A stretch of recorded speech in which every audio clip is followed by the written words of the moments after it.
Ассалаумағалейкум достар, сіздермен бірге ағайын арнасы. Жылдам дайындалатын кентуккилік қуырылған тауық етін әлемде білмейтін адам жоқ. KFC атауы айтып тұрғандай, бұл тағамның шыққан жері ақш-тың Кентукки штаты Луисвилл қаласы.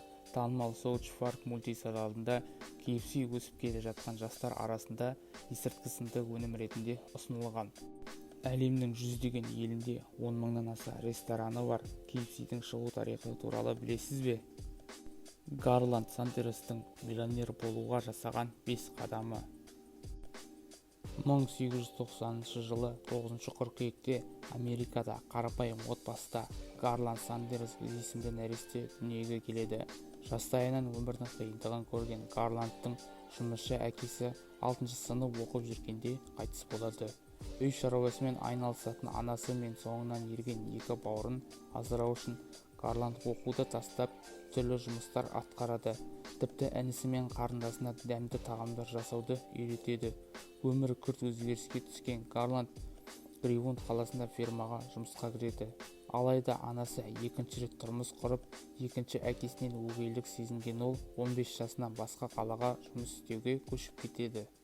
Ол 6 сыныптық біліммен тіршілік жасау мақсатында алдына келген қиындықтарға қарамастан миллионер болуға алғашқы қадамдарын қарапайым жұмысшы болудан бастайды. Ауыл шаруашылық қоғамдық көлікте кондуктор, ақш-тың теміржол компаниясында от жағушы, Кубада әскер жауынгері, ұстаның көмекшісі, сотта зергерлік курстардың тәлімгері, сақтандыру агенті, жүк тасушы, кеме капитаны, автокөлік дөңгелегін сатушы, көлік жөндеуші қызметтерін атқарады. Ақша табу жолында 40 жасына дейін қара жұмыспен айналысқан Гарландтың Клавдия есімді әйелі 3 баласы болады. 1931 жылы Жағармай бекетінде жұмыс істейтін Гарланд Сандерс жұмысқа жақын маңда тамақтану орындары жоқ екенін байқап, жұмысқа жақын жерден кішкентай тамақ сататын орын ашып, өзі қуырып дайындаған тауық етін сата бастайды. Кентукки штатының адам қарасы таусылмайтын Корбин бекетінде шағын кәсібі жылдам дами бастайды. Гарландты халықты дайын аспен қамтамасыз еткен үшін 1935 жылы штат губернаторы Кентуккидің полковнигі атағымен марапаттайды. 1949 жылы атағы аймаққа жайылған Гарландтың аты шыға бастайды. Сақал өсіріп, көпшілік алдында ақ костюммен шығады, ленталы галстук тағады. Бүгінде әлемнің барлық KFC мейрамханасының логотипінде бейнеленген Гарланд ақ костюммен таныс. Гарландтың бизнесі үлкейіп, 142 орынды мейрамханасы бар қонақүйге көшеді. Қонақүйдің бастапқы аты ұмытылып, полковник Сандерстің кентуккилік қуырылған тауықтары деген атпен танылады. Бүгінде бұл мейрамхана оның жеке мұражайы мен дәмханасына айналды. Гарланд осы жерде 10 жылдан астам дәмді тауық әзірлеудің қыр-сырын ашып, түрлі әдістерін ойлап табумен шұғылданады. 1950 жылы губернатор Лоренс Безервидің қолынан Кентукки полковнигі атағын екінші рет алады. Бұл полковник атағы әскери қызмет атқарған үшін емес, қоғамға тигізген еңбегі үшін берілді. 62 жасында Гарландтың бизнесі тоқырауға ұшырайды. Себебі мейрамханаға келетін жолдың өзгертілуіне байланысты тұтынушылар азаяды. Ол тағы да қартайған шағында жұмыссыз, ақшасыз қалады. Енді ол тек мемлекет тарапынан ай сайын берілетін $105 қарап қалады. Гарланд 18 мейрамхананы аралап ұсыныс жасаумен болады. Бастапқыда оның ұсынысынан бәрі бас тартады. Дегенмен 1900 мейрамхана ұсынысын қабылдап, қапқа толы дәмдеуіштерін сатып ала бастайды.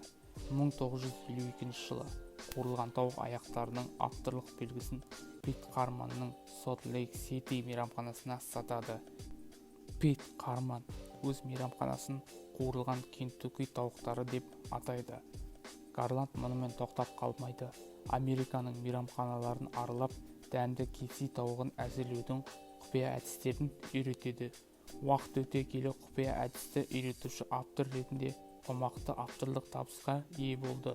1960 жылдары кәсіпкер Гарландтың табысы қайта артып, жүздеген мейрамханаға иелік етті. 1964 жылы Сандерс корпорациясын Джон Браун есімді кентуккилік кәсіпкерге $2 миллион сатады. Әлемнің барлық алпауыт еліне Гарланд KFC келбетімен бренд ретінде танылды. Өмірінің соңғы жылдарына дейін аянбай еңбек етіп, әлемнің әр жерінде KFC ресми ашуларына қатысады. Тіпті журналистер «Сіз зейнеткерлікке шықпайсыз ба?» деген сауалнама «Өмірде баю үшін емес, кәсіпті жан-жақты жандандыру үшін жүрмін» деп жауап берген. Гарланд Сандерс 1980 жылы 16 желтоқсанда 90 жасында өкпе қабуынан көз жұмады. KFC Қазақстанда. KFC Қазақстанға 2008 жылы сатыла бастады. Елімізде тұтынушылары күн санап артқан KFC аз уақытта танымал брендке айналды. Ол танымал халықаралық Americana Group компаниясы негізінде ашылды. Алғашқыда 25 қазанда Астана Мега және Алматыдағы Мега орталықтарына жұмыс істеген. Қазіргі уақытта елімізде KFC-дің 18 сататын орны бар. KFC-дің алғашқы тарихы. 1960 жылы KFC-дің мейрамхана саны 200-ге жетеді.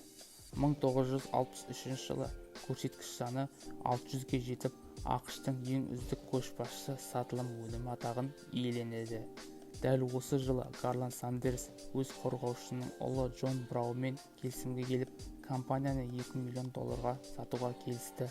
Гарланд Сандерс туыстары сатылымға қарсы болғанына қарамастан Джон Браунға брендті сатып жіберді. Джон Браунның айтуынша, Гарланд Сандерстің сол уақытта кәсіпке деген қызығушылығы мүлде төмендеп кеткенін айтады. Оның ойынша Гарланд өзін табысты кәсіпкер бола алмадым деп есептейді. Джон Браунмен бірге сатып алуға төленген қаржының 60%-ын Джек Месси көтерген. 1974 жылы Месси мен Браун барлық сатылымдағы мейрамхана мәзірінен өзге тағамдарды алдыртып тастап, тек KFC тағамын қалдырады. Бренд өркендеу үшін жаңа басшылар енгізген ережелермен қоса мейрамхана дизайнын ақ пен қызыл түс араласқан жолаққа ауыстырады. Месси өндіріс орнының ыңғайы үшін Кентуккиде орналасқан KFC орнын Теннесси штатына ауыстырды. Бұл өзгерістерге Гарланд Сандерс түбегейлі қарсылық танытты. Келісім бойынша Гарланд Канадада орналасқан KFC өніміне жауапты еді. 1968 жылы бренд өндіріс орындары 763-ке жетті. 1969 жылы KFC Нью-Йорк қор биржасының тізіміне енді. Сол сәтте KFC басшылығы өзге компаниялармен бірлескен кәсіпорындары ашты. Мәселен, Браун Kentucky Roast Beef кафесін, Colonel Sanders Inns атындағы қонақ үйді ашты. 1970 жылы Месси орнын босатып, компания толығымен Браунға тиесілі болды. Әлемнің 48 елінде 6000 орталығы бар KFC танымалдылығы арта түсті. 1971 жылы Браун KFC-де Хеумелейн орама дайын өнім өндіруші корпорацияға $285 миллион сатады. Сауда айналымы мен кәсіпте табысқа жетудің қыр-сырын жақсы білетін Хеумелейн басшылығы KFC сұранысын арттырудың жаңа жолдарын қарастырды. Достар, бүгінгі видео ұнады ма? Ұнаса лайк басып, каналға жазыламыз.